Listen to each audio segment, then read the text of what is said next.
Hi guys, today what we're doing is working with a really exclusive unique glass that we've got from CiM. Came in on the last shipment, and CiM obviously is a soft glass, so it's a 104 coefficient of expansion. So I'm just going to get my glasses on here so I can see what I'm talking about. And so this particular glass is called ribbons or streamers or multi-lines, and I tend to remember them from the old days like cotton candy. And so what they are is a base colour, usually clear, and then through the colour they put noodles or stringers of colour, and so when you work with it you get this, if you work carefully with it you'll get this fantastic twist. Now we've got 6 colours. We've got Prometheus, Solar Storm, Sea Anemone, Carnival, Bird's Nest, and then we've got a rather unique one which is unique because it's ours. It was made especially for us. It's a colour called Kismet. So there's nobody else in the world that's selling Kismet at the moment. It's Tuffnell glass in the UK. Obviously you can order it online, get it from us. So I'm going to work today with Bird's Nest and Sea Anemone because it gives you sort of better colours. You guys will see the colours better. And what I want to try and do for you is that if you imagine making a round bead with it, it just swirls and the colours just mush and mash together. So you end up with, well, aptly, sort of like a bird's nest of colour. It's not very unique or very pretty, so I want to try and give you an idea of what you can do that's a little bit using the glass in a better way, so you can see the stripes, you can see the carnival type lines going through the glass. So we're going to be working with a mini monster marble mould, a pair of tweezers, a couple of rods of glass. That's about it really. We've got a minor burner running on a 5 litre, and it's all off mandrel, and it's more about control of the glass rather than tools or anything like that. So I'm going to light the miner. Get yourself just a reasonable 104 type flame, nice sharp cones. Now this one's a Sea Anemone, and so to begin with this one I'm just going to pull a little point, leave it to one side, let it cool down, but we'll come back to it and use that point at a later date. So I've got a little carbon block below me as well to get that into, so I can use that. So like I say, if you're doing a mandrel and you're doing a bead with this, you've got to be ever so careful to wind the glass round just in a very precise and very expert winding sort of way, so that you can see the colours, so you can see the individual lines. If you don't, it just becomes a huge blob of colour, and I don't think it's the bunniest thing. It's certainly not easy if you're trying to do a pair of earrings or trying to do a series of beads to go into a necklace or a pendant or anything like that. So I think working off mandrel you have more control of this. So this is the point that I pulled on the first one, and we'll pop that down to the side for a second and taking another rod. So I pulled down a couple of points of thinner rods and just working pieces of the glass, and we'll use these now. So just for this one, all I'm going to do is heat up a rod of the bird's nest glass, and I'm going to let it fall back on itself so it starts to form a round shape. I do want to put a nice twist into it at the point where I start to shape it, because I want the glass to be twisted, but at the moment I'm just heating it and then roll back with gravity and build up with gravity on its own. And I think this is quite handy because you roughly keep the lines pretty much straight. So I'm looking to build up around about sort of 10 to 12 mil.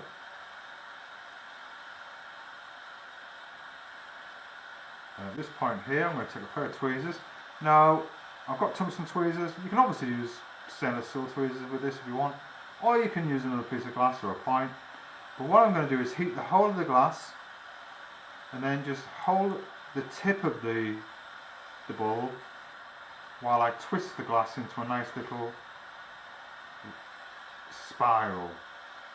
So I've now got a round bead on the end of the rod with a spiral of the colours on, and then just taking the marble mould, I'll use the second smallest, which I think is around about 10 mil, and just roll it in there to get it nice and round.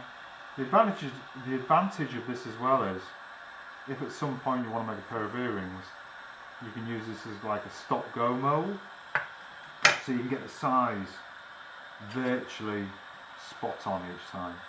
So I'm just going to take a point of the bird's nest now and just clean up this point.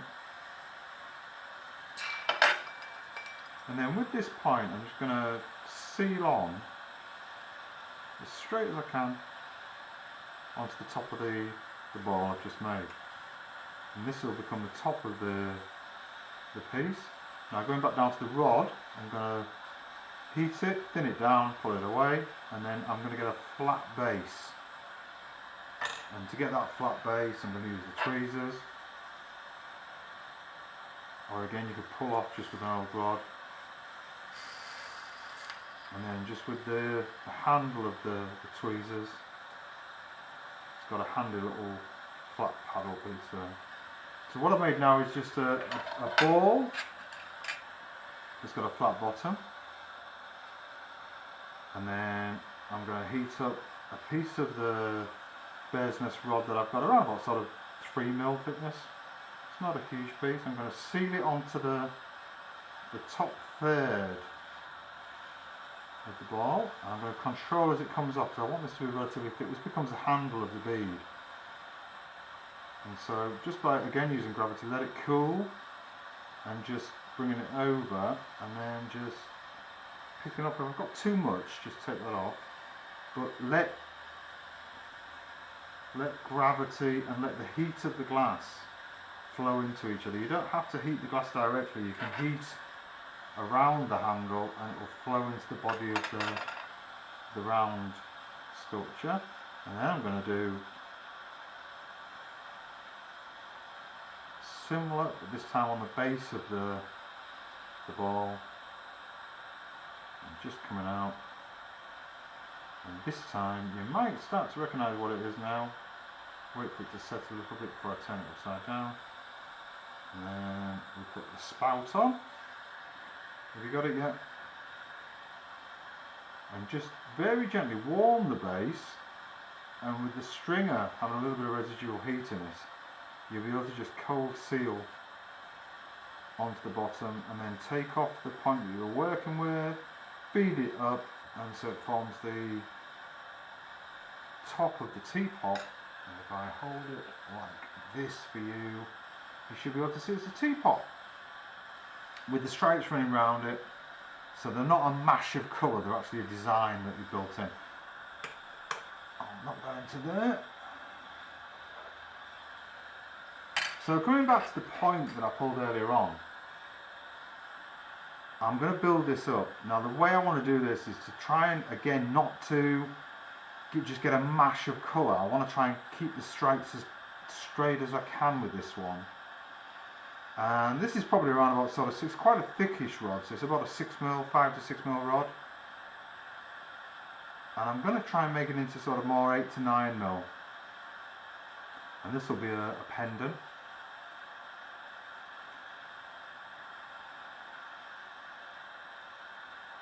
And so it's quite good control for heat and working the glass together, but not, you know, learning not to spin it madly and get out of control, because you want to keep the colours, like I say, as straight as you possibly can.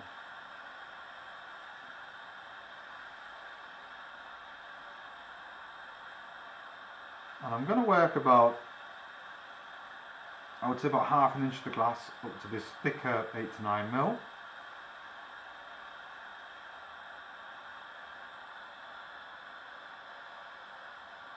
And then at this point I'm just going to work another ½ inch, ½ inch of the glass, and pull a point down so that this just readies the glass for the next one I'm doing.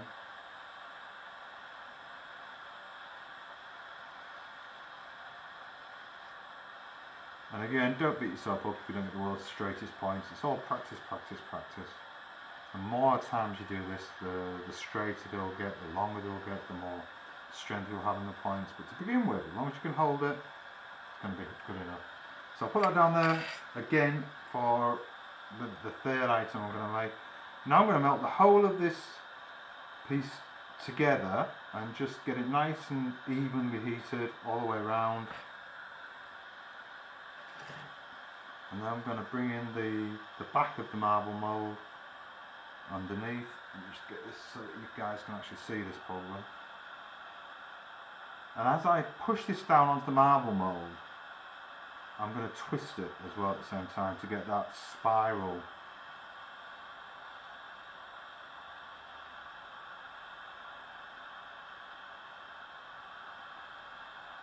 And that just gives me a nice little twist. Marble mould on there. And so again, I'm going to cold seal a point onto it, onto what becomes the bottom. And the point I'm taking off I'm going to use for a loop. But you will almost have like a divot in the top of the pendant. So I can melt it down now and melt it in.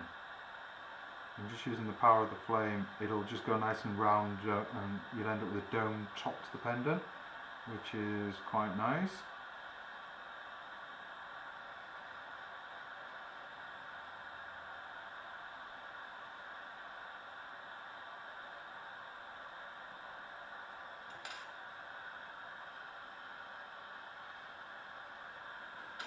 And then taking the point that you took off, as it starts to cool down again,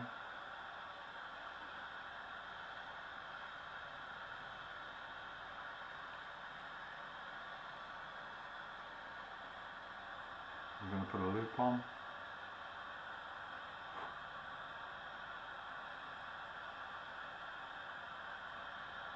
I've done videos before on loops, but I just tend to do them over enlarged, so larger than you need.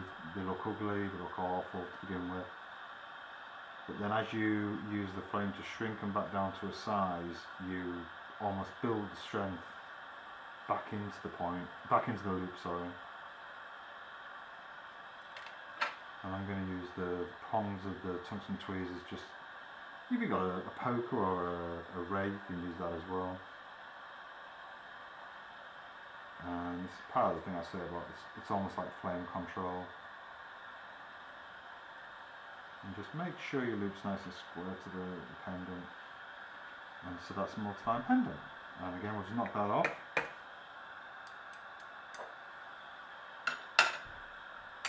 And then back to this point again. You see, there's method to my madness. Oh, I'm always preparing the next job. So. And this time again I'm going to heat up the glass and build it up to sort of like that 7 to 8mm thickness rod, and just build it up for the body of the next piece. Again, try not to twist it too much.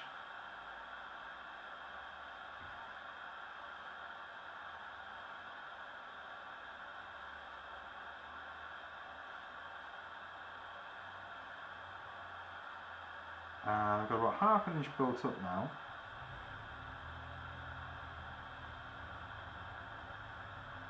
And at this point I'm going to turn this into a coffee pot. So I know it's weird to think that some people don't like teapots, some people don't like tea. I suppose there's people out there that don't like the extra tea. So I've just pulled this off as like a tapered point, and then going to the part that's just on the edge about sort of 3mm, I'm going to use the flame to push it together, heat it up, push it together, and put a little ridge on. And then I'm going to cut this off, so that'll be the top of the coffee pot.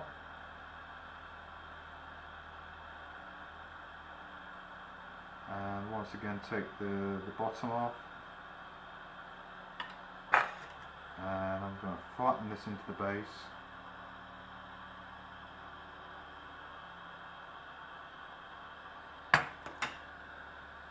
And with the slightly larger sort of 3mm rod that I pulled down beforehand, I need to put the handle on.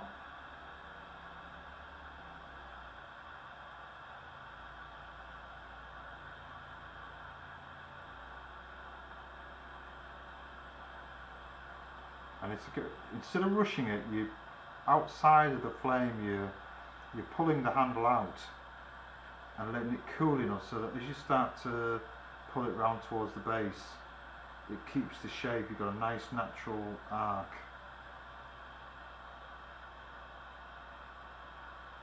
Just need to add some glass to the bait. It's starting to thin down a little bit there. And then I'll use a point from the teapot and just use this for the spout. So again, I'm thickening it up.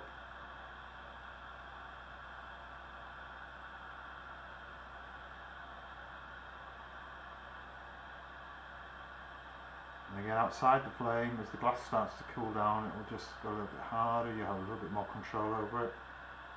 And then pull it up, pull the spike out, pull the point off to form the spout.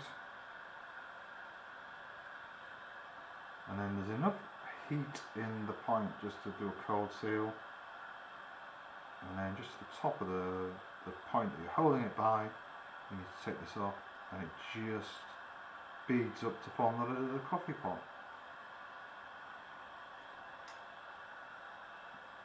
And there's your coffee pot, and again just knock that off. And so the final little one I'm going to make for you is maybe a bit more specialist for Christmas, but we're going to do an icicle. So it's great to do clear glass icicles, it's great to do coloured icicles, but if you imagine this icicle is going to have this cotton candy of colour running through it. Again, as much as we can, we need to build this up into a paddle.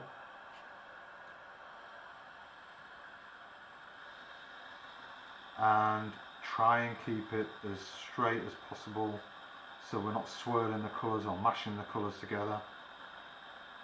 So I'm using 2 rods, I'm sort of working them together more than anything, and pushing them ever so gently together, but like we said, keep the colours as straight as you can.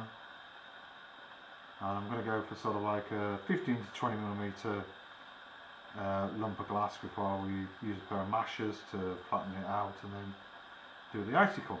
Now I do these in boro all day long,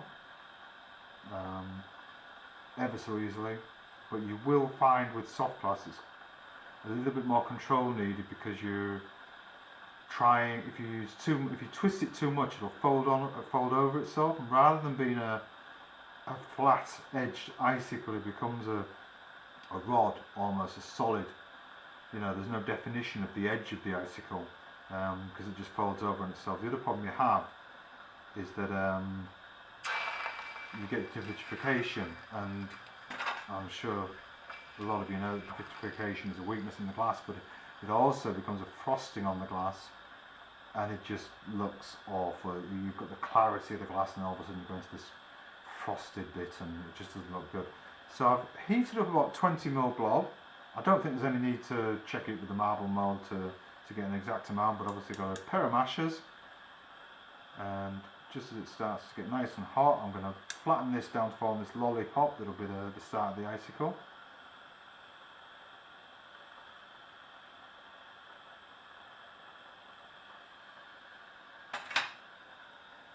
And then take another piece of the bird's nest rod,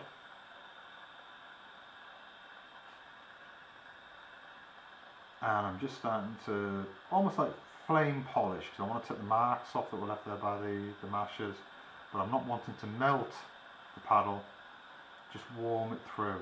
And so I'm going to use the weight of the rod that I've just tacked on to just start to stretch the paddle out so it's elongated, and then obviously twisting with the left hand and stopping with the right. And you can see now I'm going from letting gravity hang it up, and then again using gravity the opposite way and turning it this way up. And however you're comfortable, whatever length icicle you want to do, I think this one's going to be around about sort of like 2.5 to 3 inch. And then go back to the rod, and I'm going to take the rod off and use it for the loop. So